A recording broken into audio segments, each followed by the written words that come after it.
ಶ್ರೀ ರಾಘವೇಂದ್ರ ಗುರು ಸಾರ್ವಭೌಮರ 355ನೇ ಆರಾಧನಾ ಮಹೋತ್ಸವಕ್ಕೆ ಮಂತ್ರಾಲಯಕ್ಕೆ ಆಗಮಿಸ್ತಾ ಇರತಕ್ಕಂತಹ ಭಕ್ತಕೋಟಿಗೆ ಪ್ರಣಾಮಗಳು. ನಿಮ್ಮೆಲ್ಲರಿಗೂ ಕೂಡ ದರ್ಶನದ ವ್ಯವಸ್ಥೆಯ ಬಗ್ಗೆ ನಾನು ಮಾಹಿತಿ ಕೊಡಲಿಕ್ಕೆ ಇಷ್ಟಪಡ್ತೇನೆ. ನೀವು ಈ ಮಹಾದ್ವಾರದ ಗೇಟ್ನಿಂದ ಸರ್ವದರ್ಶನಕ್ಕೆ ಬಂದ ಕೂಡಲೇ ಇಲ್ಲಿ ಇರ್ತಕ್ಕಂತಹ 5ನೇ ನಂಬರ್ ಗೇಟ್ನಲ್ಲಿಯೇ ನೀವು ಒಳಗೆ ಬರ್ತಕ್ಕದ್ದು. ಇಲ್ಲಿಂದ ಒಳಗಡೆಗೆ ನೀವು ಹೋಗುವಾಗ ಇಲ್ಲಿ ನಿಮಗೆ ಎಲ್ಲೆಲ್ಲಿ ಏನೇನು ಗೇಟ್ ಇದೆ ಅನ್ನತಕ್ಕಂತಹ ಮಾಹಿತಿ ಕೊಡ್ತಕ್ಕಂತಹ ಒಂದು ಚಿತ್ರವನ್ನು ಕೂಡ ನಾವು ಹಾಕಿದ್ದೀವಿ. ನೀವು ಅದನ್ನು ಫಾಲೋ ಅಪ್ ಮಾಡಬೇಕು.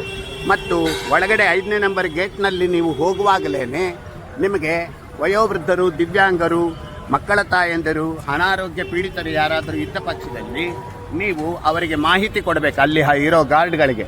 ಆಗ ಅವರು ಮಠದ ಎದುರಿಗೆ ಆಫೀಸ್ ಇದೆ, ಅಲ್ಲಿ ವಯೋವೃದ್ಧರಿಗೆ ಟಿಕೆಟ್ ಕೊಡ್ತಕ್ಕಂತಹ ಆಫೀಸ್ ಇರುತ್ತೆ. ಅಲ್ಲಿ ಟಿಕೆಟನ್ನು ಪಡೆದು ಮಠದ ಎದುರಿಗೆ 8ನೇ ನಂಬರ್ ಗೇಟ್ ಇರುತ್ತೆ. ಆ 8ನೇ ನಂಬರ್ ಗೇಟ್ನಲ್ಲಿ ನೀವು ಹೋದರೆ ನಿಮ್ಮನ್ನು ನೇರವಾಗಿ ಒಳಗಡೆಗೆ ಬಿಡ್ತಾರೆ. ಟಿಕೆಟ್ ಇಲ್ಲದೆ ನೇರವಾಗಿ ಗೇಟಿನ ಹತ್ತಿರ ಹೋದರೆ ನಿಮ್ಮನ್ನು ಬಿಡೋದಿಲ್ಲ. ದಯವಿಟ್ಟು ಕಡ್ಡಾಯವಾಗಿ 8ನೇ ನಂಬರ್ ಟಿಕೆಟನ್ನು ಪಡೆದೇ ಪ್ರತಿಯೊಬ್ಬರು ಬರಬೇಕು. ನೀವು ಇಲ್ಲಿಂದ ಕ್ಯೂನಲ್ಲಿ ಹೋದ ನಂತರ ಸರ್ವದರ್ಶನಕ್ಕೆ ಎಲ್ಲಿಗೆ ಹೋಗ್ತೀರಾ ಅನ್ನತಕ್ಕಂಥದ್ದನ್ನು ತೋರಿಸ್ತೇನೆ.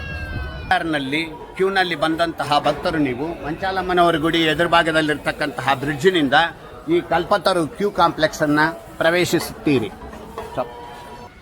ಮಂತ್ರಾಲಯಕ್ಕೆ ರಾಯರ ಆರಾಧನಾ ಮಹೋತ್ಸವಕ್ಕೆ ಬರ್ತಾ ಇರತಕ್ಕಂತಹ ಭಕ್ತಕೋಟಿಗೆ ಪ್ರಣಾಮಗಳು.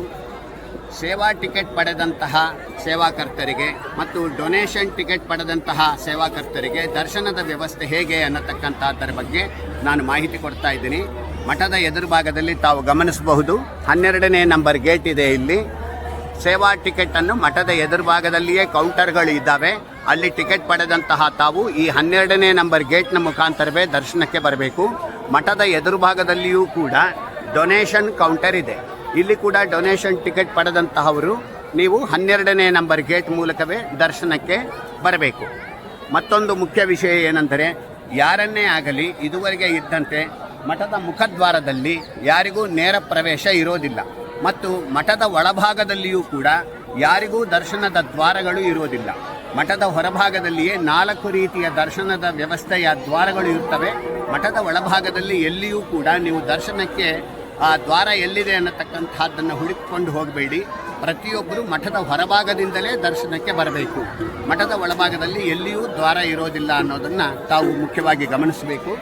ಮಠದ ಹೊರಭಾಗದಲ್ಲಿ ಹೊರಗೆ ಬರಲಿಕ್ಕೆ ಮಾತ್ರ ವ್ಯವಸ್ಥೆ ಇರ್ತದೆ. ಇದು ರಾಯರ ಆರಾಧನಾ ಸಂದರ್ಭದಲ್ಲಿ ಸೇವಾಕರ್ತರಿಗೆ, ಡೊನೇಷನ್ದಾರರಿಗೆ ದರ್ಶನಕ್ಕೆ ಮಾಡಿರ್ತಕ್ಕಂತಹ ವ್ಯವಸ್ಥೆ. ನಮಸ್ಕಾರ.